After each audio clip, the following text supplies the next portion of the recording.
नमस्कार मंडळी, श्रद्धाच रेसिपीत तुम्हा सर्वांचं खूप खूप स्वागत। आज मी बनवणार आहे हिरव्या मिरचीचं लोणचं। तर त्यासाठी मी 1 किलो मिरच्या अशा निब्बर पाहून घेतलेल्या आहेत। कवळी मिरची अजिबात घ्यायची नाही, कवळ्या मिरचीमुळे लोणचं खराब होते। तर मिरच्या मी अशा कापून घेणार आहे। मिरचीचा देठ हातात धरून मी असे इळीनं मधोमध मिरची कापून घेणार आहे। देठ कापू द्यायचा नाही। तर या पद्धतीने मी मिरच्या कापून घेते।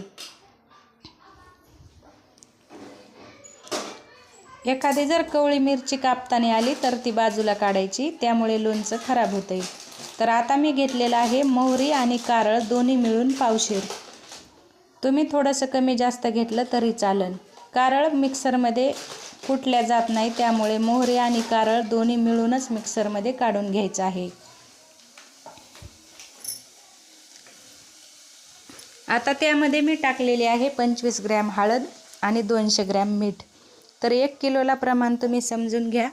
1 किलो हिरवी मिरची असेल तर त्यासाठी कारळ मोहरी मिळून पाव किलो आणि 25 ग्रॅम हळद आणि 200 ग्रॅम मीठ। तर आता मी हे सर्व ताटामध्ये एकत्र करून घेतलेलं आहे। तर कापलेल्या मिरच्या मी घेतलेल्या आहेत, त्यावरती मी असं हे लोणच्याचा मसाला वरती टाकून घेत आहे। आणि मिरचीला प्रत्येक मिरचीला असा मसाला लागला पाहिजे याची काळजी घ्यायची आहे। कुठेही मिरची बिना मसाल्याची राहू द्यायची नाही। थोड्या थोड्या मसाल्यामध्ये अशा मिरच्या चोळून घ्यायच्या आहेत। त्यानंतर मी आता भरणी घासून धुवून उन्हात वाळवून घेतलेली आहे। भरणीच्या बुडाला मी थोडंसं मीठ घातलं आहे आणि त्यानंतर आता मी टाकणार आहे ह्या मिरच्या।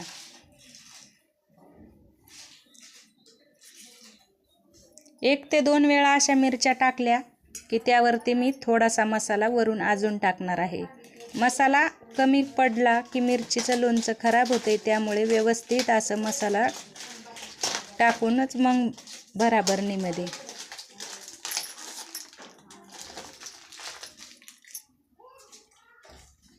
व्हिडिओ आवडला तर व्हिडिओला लाईक करा आणि चॅनलला सबस्क्राईब नसेल केलं तर नक्की सबस्क्राईब करा। आणि व्हिडिओ कसा वाटला हे कमेंट करून नक्की सांगा। आता हे मिरचीचं लोणचं मी सगळं भरणीमध्ये भरून ठेवलं आहे। आता हे 10 ते 15 दिवस सकाळ संध्याकाळ झाकण लावून भरणीला हलवून घ्यायचं आहे, त्यामुळे मसाला सर्व आपला एकत्र होतो। 15 दिवसानंतर हे लोणचं खाण्यासाठी तुम्ही घेऊ शकता।